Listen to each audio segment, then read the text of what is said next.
Hello student, मैं एकता सिंह आप सभी का ज्ञान चैतन्य चैनल में बहुत बहुत स्वागत करती हूँ। आज के इस वीडियो में हम यूपी की क्लास 8 की लेसन नंबर 5 हिस्ट्री की बुक का हम यहाँ पर देखने वाले हैं। तो लेसन नंबर 5 में हम प्रथम स्वतंत्रता संग्राम यानी 1857 रिवॉल्ट के कारण एवं परिणाम के बारे में, उसके रिजल्ट के बारे में देखने वाले हैं। तो छोटी कक्षा है, इसलिए यहाँ पर क्या है, प्रथम स्वतंत्रता संग्राम बोला गया है। तो 1857 के बारे में ही बात होगी। यहाँ पर शुरू करते हैं। लॉर्ड डलहौजी के बाद 1856 में लॉर्ड कैनिंग ने अंग्रेज़ों का अंतिम गवर्नर जनरल था, जो कि लॉर्ड कैनिंग, और फिर ये क्या है, वायसराय बन जाता है। 1856 तक गवर्नर जनरलों ने अपनी विभिन्न नीतियों के कारण भारत पर विजय लगभग पूर्ण ही कर ली थी। भारत में विदेशी शासन छल बल, सैन्य और अर्थ बल पर टिका हुआ था, किंतु 1757 में प्लासी युद्ध के समय से ही किसानों, कारीगरों, शिल्पकारों, राजाओं और सिपाहियों व अंग्रेजों के बीच विवाद उत्पन्न होने लगे।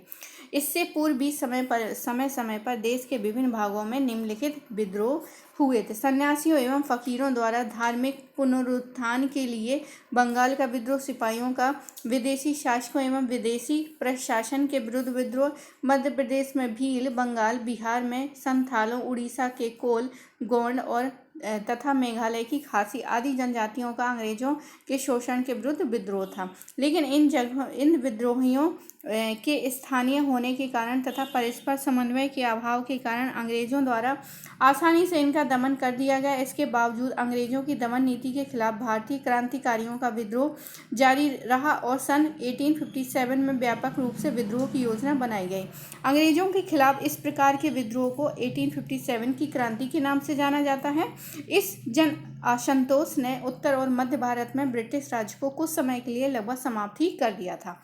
अब हम बात करेंगे 1857 की क्रांति कैसे होती है। लगभग 150 वर्षों में अंग्रेज शासकों ने सभी भारतीय संस्थाओं, राजनीतिक हो, धार्मिक हो, सामाजिक हो, न्यायिक दखल दिया। इससे भारत में प्रभुत्व बलों को सीधे ठेस पहुंचती है और शासक एवं जनता के बीच क्या है, असंतोष या संदेह का माहौल बन जाता है। सन 1857 की क्रांति के कारण ये इस प्रकार थे। आर्थिक कारण देखें तो ब्रिटिश औपनिवेशिक शक्ति भारतीय औपनिवेशिक की अर्थव्यवस्था को अपनी अर्थव्यवस्था का पूरक बना रही थी।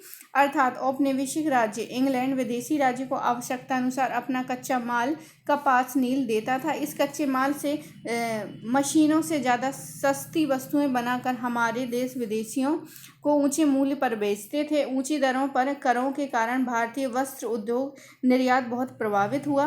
भारतीय शिल्प की दशा बिगड़ती गई। अंग्रेजों ने इसके विकास के लिए बिल्कुल भी ध्यान नहीं दिया। आगे है, अंग्रेज शासकों ने भारतीय कुटीर उद्योगों को तहस नहस कर दिया। इससे भारत के उद्योग की स्थिति शीघ्र ही क्षीण हो गई और भारतीय कारीगरों की खराब स्थिति होती गई। अकाल एवं गरीबी के कारण किसानों में असंतोष मतलब बढ़ गया और बढ़े हुए लगान वसूलने के कारण किसान क्या हो गए, क्षुब्ध हो गए अंग्रेजों से। सेना से हटाए गए सैनिक भी अंग्रेजों के शत्रु हो गए। शिक्षित भारतीयों को उच्च पदों पर नहीं नियुक्ति किया जाता था। उन्हें अंग्रेज कर्मचारियों की तुलना में बहुत कम वेतन दिया जाता था। तो ये भी एक कारण था। अब देखते हैं राजनीतिक कारण क्या क्या कारण थे। मतलब जो यहाँ के शासक थे, जो पंगु हो चुके थे शासक, वो क्यों नहीं वो भी विरोध करेंगे, क्योंकि उनका सारी जो शक्ति थी वो पावर छिन गई थी। यद्यपि भारत की राजनीतिक सत्ता वास्तविक रूप से अंग्रेजों के हाथ में थी, फिर भी शासन दिल्ली के मुगल बादशाह के नाम पर ही चलता था। वह देश की एकता का प्रतीक था। अंग्रेजों ने तत्कालीन मुगल सम्राट बहादुर शाह जफर के साथ अपमानजनक व्यवहार किया। 1835 ईस्वी में कंपनी के सिक्कों से मुगल सम्राट का नाम हटा दिया गया था। तो ये भी एग्जाम में पूछ सकता है कि 1835 में मतलब कब अंग्रेजों मुगल बादशाहों का नाम सिक्कों से हटाया था। तो 1835। आगे देखते हैं, लॉर्ड डलहौजी की विलय नीति के तहत देशी राज्यों को ब्रिटिश राज्य में किसी न किसी बहाने मिलाया जाता था। इससे सभी देशी राज्य आतंकित हो गए थे। उनका अस्तित्व भी संकट में पड़ा गया था। अंग्रेजी शासन एक पक्षीय निर्णय लेता था, जिसके उनका विदेशीपन एवं नीयत सुस्पष्ट हो गई थी। इसी के कारण सतारा, झांसी, नागपुर एक दूसरे राज्यों के कब्जे में आ गए थे। डलहौजी ने पेशवा बाजीराव के दत्तक पुत्र नाना साहब की वार्षिक पेंशन भी बंद कर दी थी, जिससे नाना साहब तथा अन्य राज्य अंग्रेजों के कट्टर शत्रु हो गए थे। डलहौजी ने कुशासन के कारण अवध को अपने साम्राज्य में मिलाने के बाद सिपाहियों को हटा तो दिया, लेकिन उन्हें कोई रोजगार नहीं दिया। इससे उनके मन में अंग्रेजों के प्रति नफरत हो गई। अंग्रेजों द्वारा जमींदारों तथा तालुकेदारों को भूमि का मालिक बनाया गया और उन्हें मनमाने लगान वसूलने की छूट दे दी गई, जिसके कारण किसानों में असंतोष था। आगे है ब्रिटिश न्याय प्रणाली भारतीय कानून की अनदेखी करती थी। यह प्रणाली भारतीयों के लिए बड़ी खर्चीली, पेचीदी और लंबी प्रक्रिया वाली थी। इसके अलावा भारतीय शासन में ऊंचे पद प्राप्त नहीं कर सकते थे, उनकी योग्यता का आदर नहीं होता था, जिससे भारतीयों के बीच असंतोष और अविश्वास बढ़ता गया। अंग्रेजों द्वारा लगाए गए तमाम तरह के बंधन भी क्या हो गए, अपमान और भारतीयों के लिए असहाय हो गए। अब हम देखते हैं सामाजिक धार्मिक कारण। तो अंग्रेजों की अशिक्षा पर मजाक उड़ाते थे, सामाजिक अनेकताएं थी और कुरीतियों के साथ साथ आर्थिक पिछड़ापन तथा भारत में शासन अधिकार स्थापित होने से भारतीयों को तुच्छ समझते थे। मतलब वो अपने आप को बहुत अच्छा और भारतीयों को बेकार समझते थे। सामान्य लोगों को पाश्चात्य शिक्षा दिलाने, मतलब जो बहुत अच्छे हैं, पैसे वाले, उनको पाश्चात्य शिक्षा दिलाने के लिए जोर दिया करते थे और ईसाई बनाने की अंग्रेजों की चाल समझने लग गए। अंग्रेजों द्वारा प्रारंभ की गई रेल और डाक व्यवस्था को भारतीयों ने अपने धर्म के खिलाफ तथा ईसाइयों के धर्म प्रचार की चाल समझा। चाल क्या समझा, यहाँ पर क्या करते थे, जो भी पढ़ने के लिए जाते थे इनके क्रिश्चियन स्कूलों में, तो ये क्या है, वहाँ पे इतना धर्म, ईसाई धर्म इतना पढ़ाते हैं कि वो मतलब व्यक्ति उनका ही धर्म ग्रहण करने में विवश होकर ईसाई धर्म ग्रहण कर लेता है और बाकी जो अन्य धर्म है उन धर्मों को वो वाले स्कूल क्या करते हैं, बहुत ही बुरा मानते क्या है, लोगों को बताते हैं कि तुम्हारा धर्म क्या है, बुरा है और हमारा धर्म अच्छा है, हमारे धर्म को अपनाना चाहिए। ये सारी चीज़ें समझाया करते थे। तो यहाँ पर कोई ऐसी कोई चाल नहीं थी, मतलब कि हिंदुओं को या फिर भारतीयों को समझ में आने लग गया था कि ये अंग्रेजों का क्या है, ये एक चाल है जिससे कि हम उसमें फंसते जा रहे हैं। तो इस कारण भी क्या हो जाता है, असंतोष हो जाता है। आगे अंग्रेजों द्वारा प्रारंभ की गई रेल और डाक व्यवस्था को भारतीयों ने अपने धर्म के खिलाफ तथा ईसाई धर्म के प्रचार प्रसार की चाल समझी। ईसाई मिशनरी हिंदू और मुसलमानों का धर्म परिवर्तन करने लगे तथा हिंदू धर्म तथा इस्लाम की खुली निंदा करने लगे। आगे ब्राह्मण तथा मौलवी पश्चात शिक्षा के प्रसार एवं प्रभाव के कारण अपनी पकड़ और प्रभाव को कम होने की आशंका करने लगे। सन 1850 में कंपनी ने एक कानून पास किया जो कि ईसाई हो जाए उसे उसके पैतृक संपत्ति का भागीदार बनाया जाएगा। उसे हिंदुओं द्वारा अपना अपमान समझा गया। आगे देखते हैं सैन्य कारण। सेना में भारतीयों के साथ भेदभाव किया जाता था, उन्हें ऊंचे पदों पर नहीं रखा जाता था, उनका वेतन और सुविधाएं अंग्रेज शिक्षकों की अपेक्षा कम थी। अंग्रेजों ने नए राइफलों का प्रयोग, जिसमें लगाए जाने वाले कारतूसों में गाय और सूअर की चर्बी क्या लगी होती थी, ये अफवाह थी या हकीकत था, मतलब उसको दांत से मुंह से काटना था। तो ये भी एक क्रांति में मतलब चिंगारी का काम कर गई शुरुआत में और फिर क्रांति हो जाती है। इससे हिंदू मुस्लिम दोनों की धार्मिक भावनाओं को ठेस पहुंचती है और इस बात ने भी अंग्रेजों के खिलाफ विद्रोह में चिंगारी का काम किया।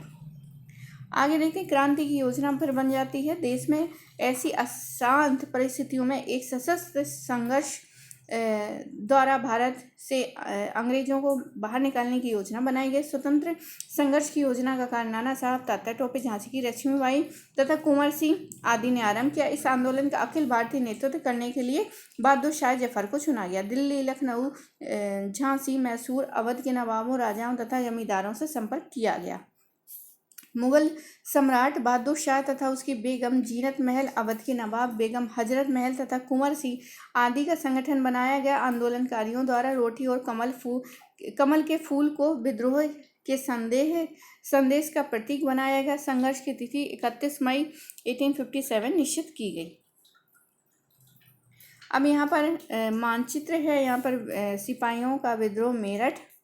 फिर यहाँ पर क्या है, बहादुर शाह जफ़र के पास आते हैं कुछ, और वो अपने इनको कहते हैं आप हमारे नेता बन जाइए। तो एक बूढ़े बहादुर शाह जफ़र हाँ कर देते हैं। और फिर क्या है, रानी लक्ष्मीबाई झांसी में, और नाना साहब कानपुर में, बेगम हजरत महल लखनऊ में, और मंगल पांडे अपने साथियों के साथ बैरकपुर छावनी में, और जमींदार कुंवर सिंह अंग्रेज़ों के खिलाफ बिहार में। तो ये थे। रानी अवंतीबाई मध्य प्रदेश में। तो ये कुछ थे, मतलब ये वाला इलाका सबसे ज़्यादा इफ़ेक्टेड था। आगे देखते हैं। क्रांति की प्रमुख घटनाओं में उत्तर प्रदेश का योगदान। तो बैरकपुर, लॉर्ड कैनिंग ने चर्बीयुक्त कारतूसों के प्रयोग के लिए भारतीय सैनिकों के साथ धोखाधड़ी की। 29 मार्च सन 1857 को बंगाल छावनी के सिपाही मंगल पांडे ने कारतूस के प्रयोग से मना कर दिया तथा अपने साथियों को विद्रोह के लिए संगठित किया। इसके परिणाम स्वरूप मंगल पांडे को फांसी दे दी गई। मेरठ 29 मई को घटना के अनुसार 90 में से 58 सिपाहियों ने कारतूस में दांत लगाने से मना कर दिया। इस कारण इन सिपाहियों को 10 वर्ष की जेल की सज़ा दी गई और 10 मई 1857 को मेरठ में तैनात पूरी भारतीय सेना ने विद्रोह कर डाला तथा जेल पर धावा बोलकर अपने साथियों को छुड़ा लिया गया। कई अंग्रेज अधिकारियों को मार डाला गया। इलाहाबाद में क्या था, लियाकत अली के नेतृत्व में 1857 जून में, और जनरल नील ने इसका दमन किया। फैजाबाद यानी अयोध्या में स्वतंत्रता संग्राम का फैजाबाद में नेतृत्व मौलवी अहमद उल्ला ने किया। कैंपबेल ने यहाँ के स्वतंत्रता संघर्ष का दबा दिया। बहराइच, राजा हरदत्त सिंह ने बहराइच में क्रांति का नेतृत्व किया। उन्होंने अपने बॉडी के किले से अंग्रेज़ों को कड़ा मुकाबला किया, लेकिन अंततः वीरगति को प्राप्त हो गए। आगे है इनके बाद हजारों सैनिकों ने दिल्ली की ओर कूच किया। यहाँ के लोग उनके साथ मिलकर लाल किले पहुँचे। वहाँ पहुँचकर बहादुर शाह द्वितीय को भारत का शासक घोषित कर दिया, लेकिन 4 माह के बाद अंग्रेज़ों ने दिल्ली पर पुनः आधिपत्य जमा लिया। बहादुर शाह द्वितीय की 1862 में रंगून में मृत्यु हो गई और यह घटना मध्य भारत तथा रोहिलखंड में आग की तरह फैल गई। इसके कारण बरेली, कानपुर, लखनऊ, वाराणसी तथा झांसी के सैनिकों ने अंग्रेज़ों के विरुद्ध हथियार उठा लिया। बरेली की बात करें तो बरेली में खान बहादुर खान ने क्रांति का नेतृत्व किया। उन्होंने स्वयं को नवाब घोषित कर दिया। कैंपबेल के नेतृत्व में यहाँ की क्रांति को दबाया गया तथा खान बहादुर खान को फांसी दे दी गई। कानपुर में नाना साहब थे, पेशवा घोषित कर दिए गए। अजीम उल्ला खान नाना साहब का सहयोगी बना। नाना साहब ने अंग्रेज़ों की सारी फौज को कानपुर से खदेड़ दिया। क्या कर दिया? खदेड़ दिया। नाना साहब ने आत्मसमर्पण करने वाले सिपाहियों को छोड़ दिया। उन अंग्रेज सिपाहियों को नाव द्वारा नाना साहब सुरक्षित प्रयागराज भेज रहे थे, किंतु जैसे ही लोग नाव पर बैठे वैसे ही नाना साहब के आदमियों उन पर आक्रमण करके महिलाओं बच्चों को छोड़कर सभी को मार डाला। इसके बाद अंग्रेज जनरल हैवलॉक ने कानपुर पर कब्जा करके नाना साहब को नेपाल भेज दिया गया। नाना साहब के बाद जनरल तात्या टोपे ने कानपुर की कमान संभाली, किंतु उनके आदमियों ने उसके साथ क्या किया? विश्वासघात किया, जिसके कारण तात्या टोपे को फांसी की सज़ा बाद में दे दी गई। लखनऊ का देखते हैं। और रानी बेगम हजरत महल, वाजिद अली शाह की बेगम हजरत महल ने संभाली। क्रांतिकारियों ने रेजिमेंट को घेर लिया और फिर अंत में अंग्रेज़ों को लखनऊ पर अधिपत्य हो गया। बाद में बेगम हजरत महल नेपाल चली गई। आगे आजमगढ़ है और फिर बहुत सारे हैं यहाँ पर, तो और देखते हैं। कानपुर हो गया था, लखनऊ हो गया था। आगे है आजमगढ़। आजमगढ़ से में स्वतंत्रता संग्राम का नेतृत्व बाबू कुंवर सिंह ने किया। अतरौलिया नामक स्थान पर उन्होंने मिलमैन एवं डेंस की संयुक्त अंग्रेजी सेना को पराजित किया। युद्ध में लड़ते लड़ते 26 अप्रैल 1858 को उनकी मृत्यु हो गई और विलियम टेलर और विंसेंट आयर ने यहाँ के स्वतंत्रता संघर्ष को दबा दिया। आगे है झांसी। झांसी में रानी लक्ष्मीबाई सर ह्यूरोज की सेना के साथ बहादुरी से लड़ी, किंतु झांसी पर अंग्रेजों ने अधिकार कर लिया। कालपी में रानी तात्या टोपे से मिल गई। उन्होंने एक साथ ग्वालियर के सिंधिया पर आक्रमण करके किले पर अधिकार कर लिया, लेकिन बाद में सर ह्यूरोज ने ग्वालियर पर अधिकार कर लिया। रानी बहादुरी से लड़ते हुए मारी गई। तो यहाँ पर कुछ जानने के लिए भी है। शॉर्टकट में लखनऊ में बेगम हजरत महल, तो एग्ज़ाम में मिलाने के लिए पूछता है, कूट देता है। और फैज़ाबाद में, बरेली में खान बहादुर खां, गोरखपुर में गजाधर सिंह, सुल्तानपुर में शहीद हसन। तो इस प्रकार रामगढ़ की रानी अवंतीबाई ने विद्रोह का झंडा खड़ा किया, परंतु अंग्रेजों ने स्वतंत्रता संघर्ष को दबा दिया। इस प्रकार यह महान संघर्ष जो है 1857 ईस्वी में आरंभ हुआ, परंतु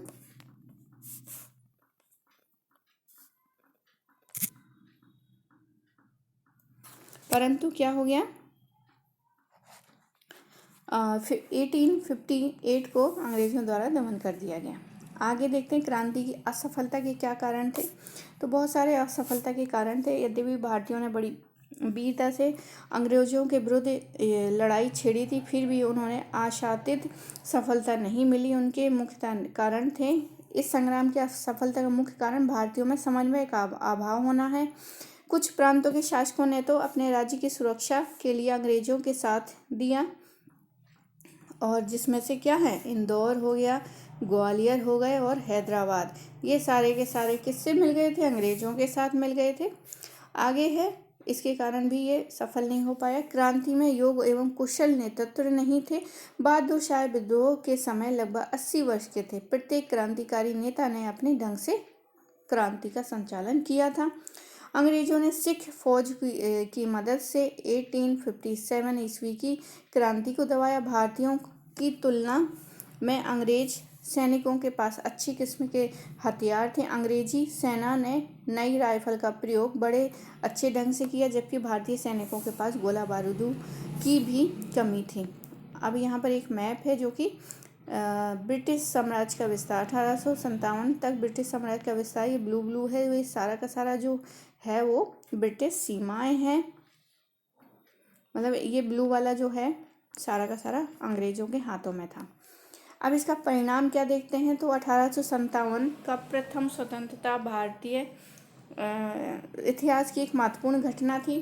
क्यों घटना मान लेते हैं, क्योंकि यहाँ से क्या है, अब वायसराय शुरू होंगे, बहुत सारे कंपनी का शासन खत्म कर दिया जाएगा, इसलिए इस घटना को बहुत महत्वपूर्ण माना गया है।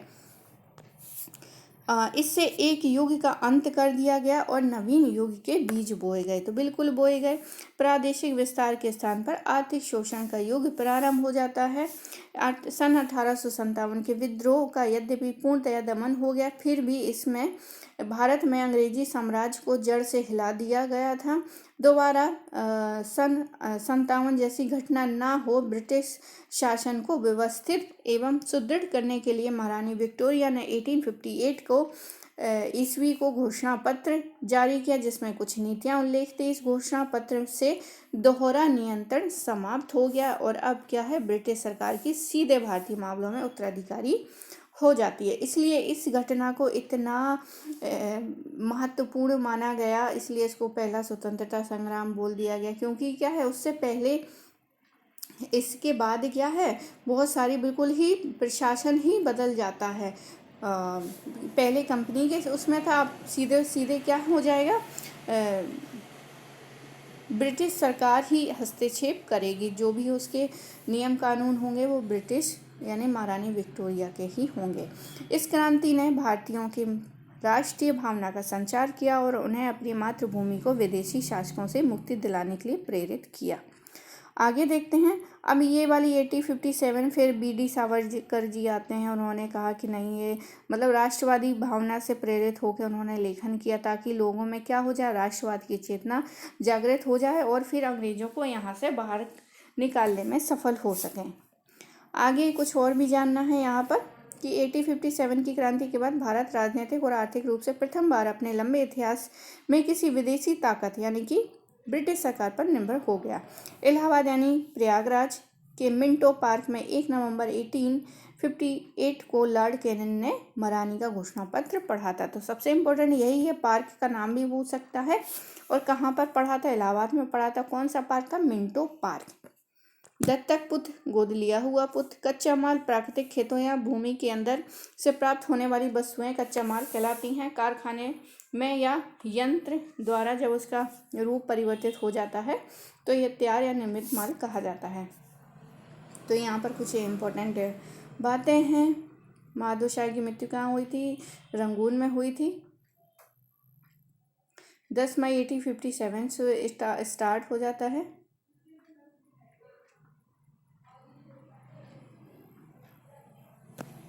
और यहाँ पर ये सारे क्वेश्चन हैं। तो आई होप आपको ये वीडियो पसंद आया होगा। पसंद आया तो प्लीज़ लाइक करें, शेयर करें, सब्सक्राइब करें।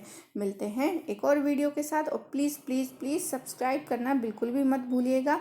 और ज़्यादा से ज़्यादा लोगों को ये पहुँचाइए। जिसको ज़रूरत हो वो इसको देखें और जिसको नहीं ज़रूरत है वो उसको ना देखें। पूरा वीडियो देखने के लिए आप सभी का बहुत बहुत धन्यवाद।